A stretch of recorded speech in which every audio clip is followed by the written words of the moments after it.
ќе увезувате јаглен и увезувате веќе од Албанија и од Грција јаглен Точно. со повисока калориска вредност, го мешате со домашниот, да речеме, тоа го нарекувате процес на хомогенизација за да ефектот да биде подобар и поголем. Но токму при увозот на јаглен за рек Битола, колегите од БИРН на порталот Призма неодамна објавија текст во кој обелоденија дека две фирми на ист газда, извесен 45 годишен бизнисмен од Мала Речица, Али Бер Ибраими, едната во партнерство со Лазар Кимов, другата во партнерство со Ана Христовска, добиле сделки од 9,5 милиони евра со електрани на Северна Македонија за увоз на јаглен, рековме од Грција и од Албанија. Дополнително фирмите се формирани откако веќе е распишана јавната набавка. Може би законски и процедурално се е во ред, но некако како да има тука простор за сомнеш. Па видите, ова беше често поставувано прашање во изминатиот период, а сега уште еднаш за јавност и за вас ќе одговорам. Значи, ние имаме отворени постапки, транспарентни за набавка на јаглен.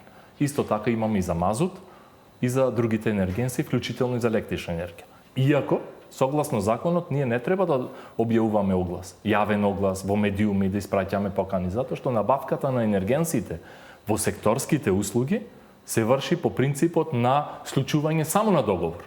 Значи, ние имаме можност и право да најдеме било која фирма, да ја повикаме да склучиме договор и да испорачва јаглен, мазут или било што. Меѓутоа, заради транспарентност, заради конкурентност, заради економска придобивка, ние досега сите тие можности не ги користиме. Само користиме една можност, објавуваме јавен оглас и пуштаме покани, например за мазутот, до сите компании кои што поседуваат лиценци. Кога објавуваме електрична енергија за сите трговци кои што имат лиценци.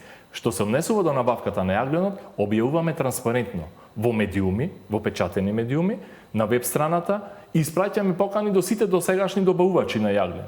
Дека од тој ден отворен повик во рокот 60, 90, овај повик е 365 дена сегашниот, значи кој кога ќе створи услови, ќе обезбеди јаглен, кој јаглен ги исполнува техничките услови кои што се поставени во тендерската документација, кој што јаглен може да се испорача во термоелектраните Битола и Осломе, за кој што јаглен има најповолна цена, значи најповолна цена од останатите, и за кој јаглен и за таа понуда добавувачот доставува банкова гаранција за сериозност на понудата, а потоа и уште една банкова, значи две банкови гаранции за исполнување на договорот. Треба ли, например, да се побара фирмата да има некаков трак рекорд, да постои барем 2 години, 3 години, да има некакво искуство во областа? Видете, ако ги бараме тие услови, ќе ги ограничиме други компании кои што можат побрзо да обезбедат јаглен.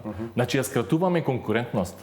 Колку повеќе услови поставувате, толку повеќе ја намалувате конкурентноста и транспарентноста. Ама знаете што, во Македонија кога ќе видите еден албанец, еден македонец, некако личи тоа како на коалиција. На коалиција апсолутно, дека некој си го договорил поделбата на колачот. Видете, еве сега вие ставете се на мојата страна. Како ќе се однесувавте вие да ги одбиевте тие понуди, кога тие се технички исправни, имат најниска цена од сите понуди доставени, 9 или 10, не знам точно колку беа, и кога ги дават сите гаранции и ги исполнуваат сите услови, и економско-финансиски и технички. Дали таа компанија или двете компании требаше ние да ги одбиеме? Зошто? Затоа што биле скоро регистрирани. Еве тие компании денес, од кога се склучи договор до денес, значи секој ден испорачуваат согласно планот за динамичка испорака јаглен, со квалитет кој што го понудија и следствено на тоа го исполнуваат договорот.